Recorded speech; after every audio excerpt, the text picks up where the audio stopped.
The fourth adult learner characteristic that we're going to talk about today is the broad-based knowledge and experience learner that comes into your training. These folks have one of three things: a lot of knowledge in the topic that they've come to learn about already, or they have a lot of experience in that, or they come with both.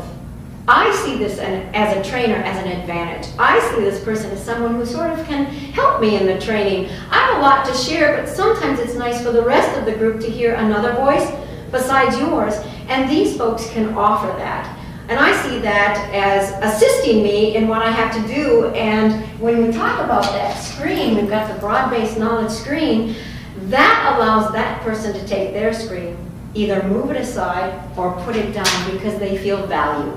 So acknowledging what they know and the experience that they bring to the training can be the best way to embrace this characteristic and keep these people in your training for the duration of the time that they're there. The other great thing about this learner is that they can take what you have to offer and they can take it to another level.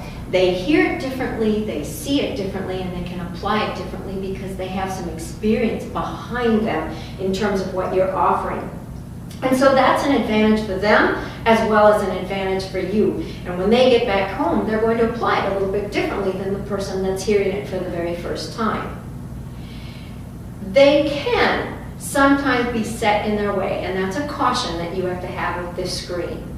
And so what you want to do is keep that in your mind, that they may be the person in your screening that says, well, I do it this way and it works and I'm going to keep doing it this way. Your best strategy for this, first of all, is to not argue. It's not worth it, and it's not what you want to do. It's not what you want to set up in your screening, in your training. And so what you want to do is acknowledge what they're saying. If that's what you do and you've been doing it for a long time and you find that that works for you, I want you to hang on to that, and I want you to keep that near you as we talk about this best practice or this new way of looking at it, and see how they can marry when we're done. And I'll help you think through that. In that way, what you've done is you've met that person, and they don't feel like you're saying to them, you've got to do it differently even if it's working. Because of their past experience, if something is working for them, the last thing you want to do is say, but you should really do it this way instead. So to embrace what you have to share with them, and to keep them in with you in terms of learning something new, acknowledge what they're doing, and then be cognizant of that as you're presenting this information and how you can marry it for them and see how they can see it from a new angle. And that's the way that you're going to keep them with you throughout the duration of something that they already are pretty experienced in or have a lot of knowledge about. What you want to remember as a trainer is that training is not there for you to say, you have to do it this way. That's the best way to turn people away. I don't care what their learner characteristic is. You want to embrace what you're sharing with them, and you want them to embrace it. Your passion has to become what they embrace. And so here's what you want to do instead. Number one is you want to share best practices. That's what you're doing, is sharing best practices. That's very important. You back it up with sound research.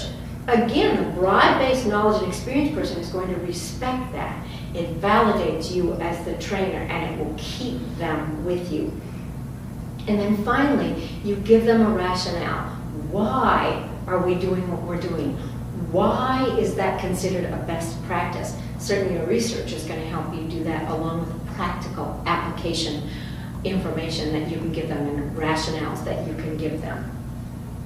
So what you're doing here for the broad-based knowledge and experience person is you're helping them connect the old, what they're doing, the tried and true, with the new, best practice, and the rationales behind it.